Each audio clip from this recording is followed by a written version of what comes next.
খুন হলো, এই ব্যক্তি যদি খুনের শিকার না হতো তাহলে সে কি আরো কিছুদিন বাঁচত কিনা? এই প্রশ্নের উত্তরে ইমাম ইবনে তাইমিয়া রাহিমাহুল্লাহ একটা হাদিস উল্লেখ করেছেন, খুব চমৎকার। সে হাদিসটি পেশ করতে চাই। মানুষের তাকদীর, মানুষের হায়াত, রিজিক, এই বিষয়গুলো দুই প্রকার।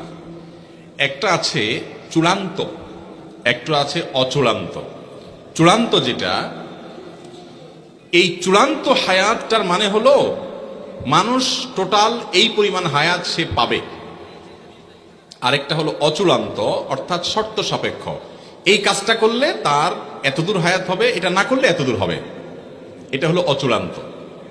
কোনো মানুষ যদি কারোর হাতে খুন হয়, মারা যায়, এই লোকটা তার হায়াত এতটুকুই ছিল যে খুন হয়ে গেছে, নাকি আরো কিছুদিন ছিল, খুন করে বেচারাকে হায়াতটা কমায় দিছে? এর উত্তর হলো তার হায়াত অতদিনই ছিল, তার হায়াত অতদিনই ছিল। এখন প্রশ্ন হবে, তাহলে খুনির দোষটা কি?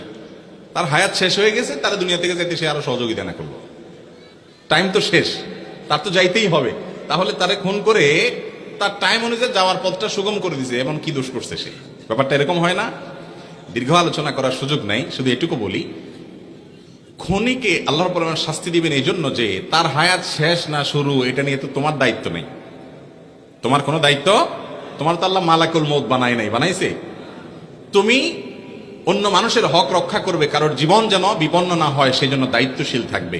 তুমি সেটা করো নাই, তোমার নিজের রাগের মাথায় হোক, ক্ষোভের মাথায় হোক, যেভাবে হোক, পাপের পথ, নিষিদ্ধ পথ তুমি গিয়েছো, সেজন্য তোমার শাস্তি হবে।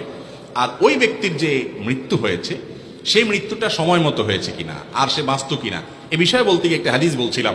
ইবনে তাইমিয়া রাহিমাহুল্লাহ হাদিসটি উল্লেখ করেছেন যে মানুষের তাকদীরকে আল্লাহ রাব্বুল আলামিন দুই প্রকারে রেখেছেন, একটা মোবরাম, গায়রে মোবরাম, আর একটা চূড়ান্ত, একটা অচূড়ান্ত। একটা ধরুন, ফর এক্সাম্পল, একজন মানুষের হায়াত হবে 60 বছর চূড়ান্ত, এইটুক সে পাবেই।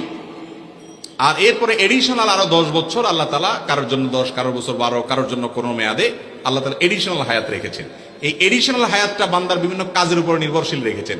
এর অসুখ হবে, অসুখ হওয়ার পরে সে যদি গাড়ি আনে, এনে যদি ডাক্তারের কাছে টাইম মতো নিতে পারে হাসপাতালে, তাহলে সে আরো এত বছর বাঁচবে। যদি না পারে, এর মধ্যে শেষ, এই বিপদটা আসবে। যদি হয় তাহলে সেক্ষেত্রে সে এখনই শেষ হবে, যদি না হয় সে এতদিন বাঁচবে। এখন এই যে অচূড়ান্ত হায়াতটা, তাকদীরের যে লেখক ফেরেশতা, তারাও কিন্তু জানে শুধু চূড়ান্তটা, কত বছর কে পাবে, আল্লাহ তাদেরকে এতটুকু জানাই দেয়। অচূড়ান্ত যেটা, ওইটা আল্লাহ ছাড়া এমনকি তাকদীরের লেখক ফেরেশতাও পর্যন্ত জানে না। কিন্তু এই যে চূড়ান্ত অচূড়ান্ত বলছি, ওটা আমাদের দৃষ্টিকোণ থেকে, আমাদের দিক থেকে, এই দিক থেকে যখন তাকাবেন, আল্লাহ রাব্বুল আলামিনের কাছে অচূড়ান্ত বলতে কোনো কিছু, বান্দার যোগ বিয়োগ করে, প্লাস মাইনাস করে কি হবে না হবে, গাড়ি টাইম মতো আসবে কিনা, ডাক্তার টাইম মতো আসবে কিনা, এই লোক খুন করবে কিনা, খুন করতে গিয়ে খুন হয়ে যাবে কিনা, নাকি বেঁচে যাবে, কি হবে, কোথায় গিয়ে দাঁড়াবে, তার টোটাল ফিগার কি দাঁড়াবে, তার সব কিছু আল্লাহ তাআলার কাছে জানা আছে। কথা কি বুঝাতে পারছি? তো খুনিকে আল্লাহ রাব্বুল আলামিন শাস্তি দিবেন তার অপরাধের কারণে, নিষিদ্ধ পথে পা বাড়ানোর কারণে, আর সেজন্য সে শাস্তি পাবে। আল্লাহ তাআলা আমাদেরকে বোঝার তৌফিক দান।